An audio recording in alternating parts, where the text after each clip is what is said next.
Hello everyone, কেমন আছো? আশা করি সবাই সুস্থ আছো, ভালো আছো। তো আজকে আমি রেসিপি রান্না করব হচ্ছে একদম কাচ্চি দম বিরিয়ানি, যেটা যে রান্না করতে না পারে সেও সহজভাবে একদম রান্না করতে পারবে। পুরোপুরি ফ্লেভার সহকারে একদম কাচ্চি বিরিয়ানিটা রান্না করেছি। এই বিরিয়ানিটা দমে রান্না করেছি, আর খেতে কি যে মজা তা বলে বোঝাতে পারবো না। তো রেসিপিটা দেখে তোমরা বাসায় এরকম রান্না করার জন্য প্রস্তুতি নাও, আর ভিডিওটা দেখতে থাকো কি করে আমি এই রেসিপিটা তৈরি করেছি। মাংসটাও সিদ্ধ হবে সুন্দর, আর খুবই সিম্পল মশলা, ঘরোয়া মশলা দিয়েই তৈরি করেছি এই কাচ্চি বিরিয়ানির রেসিপিটা। ভিডিওটা একদম না কেটে প্রথম থেকে শেষ পর্যন্ত দেখতে থাকো। তা অবশ্যই আমার এই পুরোপুরি ভিডিওটা তোমাদের কাছে ভালো লাগবে। আর মাংস সিদ্ধ করারও একটা টেকনিক আছে, যেটা ভিডিওটা দেখলেই বুঝতে পারবে। বুঝতে পারলে তোমরা যে কোনো মশলাই রান্না করতে পারবে। তো মশলাগুলো আমি বেটে নিয়েছি শিলপাটায়, যেহেতু কাজু বাদাম শুকনো মরিচ বেটে নিয়েছি, তারপরে হলুদ গুঁড়ো নিয়েছিলাম সামান্য, পেঁয়াজ কুচি, রসুন বাটা, আদা বাটা, জিরে বাটা। তো খাসির মাংসটা ভালো করে ধুয়ে এখন সব মশলাগুলো আমি এর মধ্যে দিয়ে দিলাম একে একে। জিরা বাটা বলেইছি তো তোমাদের, জিরে বাটা, কাজু বাদাম বাটা, আদা বাটা, রসুন বাটা, পেঁয়াজ কুচি, লবণ, আর সামান্য একটু হলুদ দিয়েছিলাম জাস্ট কালারের জন্য, আর দিলাম সরিষার তেল। এখন ভালো করে টক দই দিয়ে ভালো করে ম্যারিনেট করে নেব মাংসটা, যেন মাংসের ভিতরে সব মশলা উপকরণ ভালো করে একদম ঢুকে যায়। এই মাখানোর উপরেই মাংস সিদ্ধ হওয়ার টেকনিকটাই বেশি, কারণ যত সুন্দর করে মাখাতে পারবে মাংস, তত ভালো করে মাংস সিদ্ধ হবে, আর সব উপকরণ মশলা লবণ পরিমাপ মতো হবে। যাই হোক, এখন আমার তেলটা গরম হয়ে গেছে, সরিষার তেলটা। এখন আমি আলুটা ভালো করে হলুদ লবণ দিয়ে ভেজে তুলে নেব। আর কাচ্চিতে আলুটা ভালো লাগে খেতে, আর সরিষার তেল দিয়ে আমি প্রায় রান্না করি সব কিছু। এখন আমি জিরা দিয়ে দিলাম হালকা সামান্য তেলের উপর। এখন মাংসটা দিয়ে দেবো।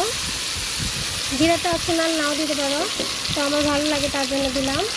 আর মাংসটা এখন আমি ভালো করে কষিয়ে নেব, একদম মৃদু আঁচে রেখে ভালো করে কষাবো, যেন পুরোপুরিভাবে মাংসটা অর্ধেকটাই সিদ্ধ হয়ে যায়। তো দেখতেই পাচ্ছ আমার কষানো হয়ে গেছে মাংসটা। এখন সামান্য জল দিতে হবে। জল দিয়ে আবার পেঁয়াজ বেরেস্তা করেছিলাম কিছুটা, তো পেঁয়াজ বেরেস্তাও আমি এর মধ্যে দিয়ে দিলাম। এখন সামান্য জল দেব, জল দিয়ে ঢাকনা দিয়ে আলু দিয়ে একদম কষিয়ে নিব, কারণ মাংসটা অল্প সিদ্ধ হয়েছে। এখন জল দেওয়ার পরে পুরোপুরিভাবে মাংসটা সিদ্ধ হয়ে যাবে। সিদ্ধ হয়ে যাওয়ার পরে তারপর আমি নামিয়ে নেব। যেহেতু মশলা লাগবে আর কিছু, চলা, এলাচ, দারচিনি, লবঙ্গ, এটা বাটা হয়নি। এখন আমি এটা বেটে নেব। বেটে নিয়ে মাংসটার মধ্যে দিয়ে দিব। বাটার মশলাটা দিলে মাংসের ফ্লেভারটা আরও খুব ভালো আসে তার জন্য। তো দেখতেই পাচ্ছ মাংসটা কষানো হয়ে গেছে। এখন এই মাংসটা ভালো করে কষিয়ে নিয়েছি। এখন এটা নামিয়ে নেব। নামানোর একটু ঝোল হালকা আছে যেহেতু, তার জন্য আরেকটু সামান্য ফুটিয়ে নিয়েছি। দেখতে পাচ্ছ ঝোলটা একদম গ্রেভিভাবে শুকিয়ে নিয়েছি। আর এদিকে আমি রাইসটা তোমাদের দেখাতে পারিনি, রাইসটা আমি ফুটিয়ে নিয়েছি, একদম পুরোপুরিভাবে সিদ্ধ হয়নি, ওটা নামিয়ে নিয়েছি। আর এদিকে একটা রুটিও বেলে নিয়েছি বড় আকারের। এই রুটির উপরে এখন আমি একটা পাত্রের উপরে রুটিটা রেখে তারপর উপরে ঘি দিয়ে রাইসটা পুরোপুরি সিদ্ধ করিনি, হাফ সিদ্ধ ছিল, সেই রাইসটা দিয়ে এখন উপরে মাটনগুলো দিয়ে দিলাম, কষানো মাটন, আর আলু ছিল সেটাও দিয়ে দিলাম। তারপরে উপর দিয়ে আবার একটা রাইসের পুলক দিলাম। দেওয়ার পরে আবার এর উপরেই আমি কিশমিশ, কাজু বাদাম অ্যাড করছি, যেহেতু কাচ্চি বিরিয়ানির মধ্যে এগুলো প্রায়ই আমি দিয়ে থাকি। যেভাবে আমি রান্না করি সেভাবেই তোমাদের আমি দেখাচ্ছি। তো এর উপরে একটু ঘি দিব। আর আরেকটা অপশনাল ছিল, যেহেতু বিরিয়ানি মশলাটা আমি দিয়েছিলাম, তোমাদের হয়তো দেখানো হয়নি, তো বিরিয়ানি মশলাটাও তোমরা একটু দিয়ে নিও। আর এখন মাংসের ফ্লেভারটা দিয়ে আরেকবার উপরে রাইসটা ভালো করে দিয়ে যে বাকিটুকু ঘি ছিল সেটাও আমি দিয়ে দিয়েছি একদম দমে। এখন রুটিটা ভালোই মোটামুটি মুঠাই ছিল পুরটা, এখন রুটিটার ভেতরে দিয়ে একদম 4-5টা বন্ধ করে দিতে হবে।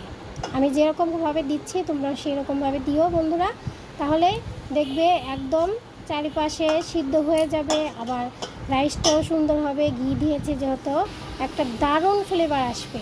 এখন আমি যে মাইক্রোওভেনে দিব তার জন্য কাচের একটা থালি ছিল মাইক্রোওভেনে, সেটার উপরে উল্টা করে দিয়ে একদম কিছু সময় মানে লেগেছিল তাও 20 মিনিটের মতো, 20 মিনিটের মতো রেখে মাইক্রোওভেনে রেখে বের করে নিলাম, হয়ে গেছে।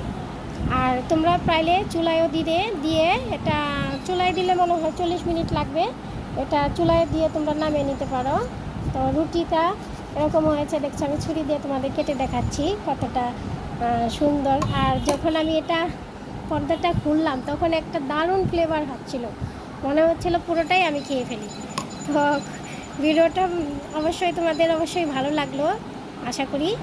আর একবার হলেও তোমরা এই ঘরোয়া মশলা দিয়ে কাচ্চি বিরিয়ানির রেসিপি খাও, দেখবে ভালো লাগবে। আর বিরিয়ানির রেসিপিটা কেমন লাগলো অবশ্যই আমাকে কমেন্ট করে জানাবে। আর আমার পাশে থাকার জন্য অবশ্যই তোমাদের সাবস্ক্রাইব করতে হবে, আর অবশ্যই লাইক করো, শেয়ার করো। আর সবাই সুস্থ থাকো, ভালো থাকো, আর আমাদের জন্য সবাই দোয়া করো। Bye bye.